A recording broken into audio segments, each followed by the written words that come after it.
خلیفہ دوم حضرت عمر فاروق رضی اللہ تعالی عنہ کا علم بے مثل و بے مثال ہے۔ آپ کو اللہ تبارک و تعالی نے کیسا علم عطا فرمایا تھا۔ آپ دیکھیے، ایک مرتبہ ایک عیسائی نے حضرت عمر رضی اللہ تعالی عنہ کی بارگاہ کے اندر چند سوالات بھیجے اور مطالبہ یہ کیا کہ مجھے ان سوالات کے جوابات آسمانی کتابوں کی روشنی میں چاہیے۔ آپ نے ان سوالات کو پڑھا، جب پڑھا تو آپ کی بارگاہ کے اندر پہلا سوال یہ کیا گیا تھا کہ ایک ماں کے شکم سے دو بچے پیدا ہوئے اور دونوں ایک ہی وقت ایک ہی دن میں پیدا ہوئے، پھر ایک ہی دن دونوں کا انتقال ہوا، مگر ایک کی عمر 100 سال بڑی، دوسرے کی عمر 100 سال چھوٹی ہے، یہ دونوں کون تھے؟ سوال نمبر 2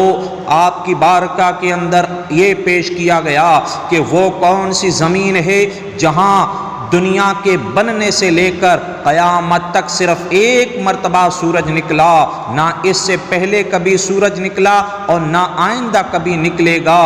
سوال نمبر 3 وہ کون سی قبر ہے جس کا مدفون بھی زندہ تھا اور قبر بھی زندہ تھی، اور قبر اپنے مدفون کو لے کر سیر کراتی رہی، پھر مدفون قبر سے باہر آیا اور زندہ رہ کر پھر انتقال فرما گیا۔ سوال نمبر 4 وہ کون سا قیدی ہے جس کو قید خانے میں سانس لینے کی اجازت نہیں اور وہ بغیر سانس لیے زندہ رہتا ہے؟ عیسائی کے سوالات پڑھنے کے بعد حضرت عمر رضی اللہ تعالی عنہ نے ان سوالات کے جوابات تحریر فرمائے۔ آپ فرماتے ہیں وہ دو بھائی جو ایک دن پیدا ہوئے، ایک ہی دن دونوں کی وفات ہوئی، پھر ایک بھائی 100 برس عمر میں چھوٹا، دوسرا بھائی 100 برس عمر میں بڑا،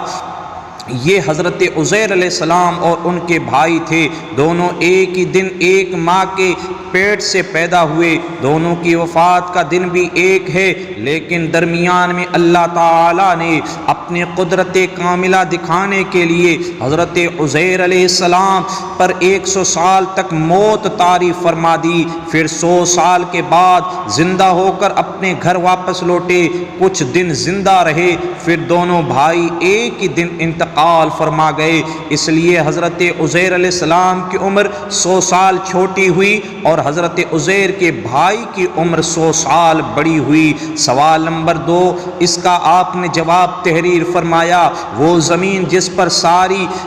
عمر میں یعنی دنیا کے بننے سے قیامت تک ایک مرتبہ سورج نکلا، نہ اس سے پہلے کبھی سورج نکلا نہ اس کے بعد کبھی سورج نکلے گا، وہ زمین دریائے قلزم کی تہ ہے جہاں فرعون غرق ہوا اور حضرت موسیٰ علیہ السلام قوم کے ساتھ پار اتر گئے تھے۔ یہ وہ زمین کا حصہ ہے کہ جس پر آسمان کے سورج کی کرنیں صرف ایک مرتبہ پڑی ہیں، اب اس سے پہلے نہ کبھی پڑی نہ اس کے بعد اب پڑیں گی۔ سوال نمبر 3 آپ نے فرمایا وہ قبر جس کا مدفون اور قبر دونوں زندہ تھے اور قبر اپنے مدفون کو لے کر سیر کراتی رہی، وہ حضرت یونس علیہ السلام اور وہ مچھلی جس نے حضرت یونس علیہ السلام کو اپنے پیٹ کے اندر لے لیا تھا، وہ حضرت یونس علیہ السلام اور وہ مچھلی ہے کہ آپ کو لے کر سمندر کی سیر کراتی رہی، پھر آپ مچھلی کے پیٹ سے باہر آ کر زندہ رہے، پھر آپ نے انتقال فرمایا۔ اس واقعے کی طرف قرآن پاک نے سورہ انبیاء کے اندر اور سورہ صافات کے اندر اشارہ فرمایا ہے۔ سوال نمبر 4 کا جواب آپ نے تحریر فرمایا، جو قیدی قید خانے میں سانس نہیں لیتا اور بغیر سانس لیے وہ زندہ رہتا ہے، وہ بچہ ہے جو ماں کے شکم میں قید ہے اور خدا نے اس کے سانس لینے کا ذکر نہیں کیا اور نہ وہ سانس لیتا ہے مگر پھر بھی وہ زندہ رہتا ہے۔ سبحان اللہ، قربان جائیے، یہ ہے حضرت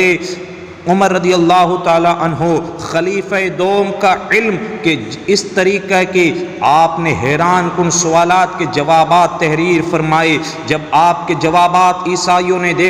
دیکھنے کے بعد حیران ہو گئے، وہ تو سوچتے تھے کہ ہمارے ان حیران کن سوالات کے جوابات کوئی نہیں ہمیں دے سکتا ہے، لیکن قربان جائیے نبی پاک صلی اللہ تعالی علیہ وسلم کے خلیفہ دوم حضرت عمر رضی اللہ تعالیٰ عنہ کے علم پر کہ آپ نے اس طرح کے حیران کن سوالات کے جوابات تحریر فرما دیے۔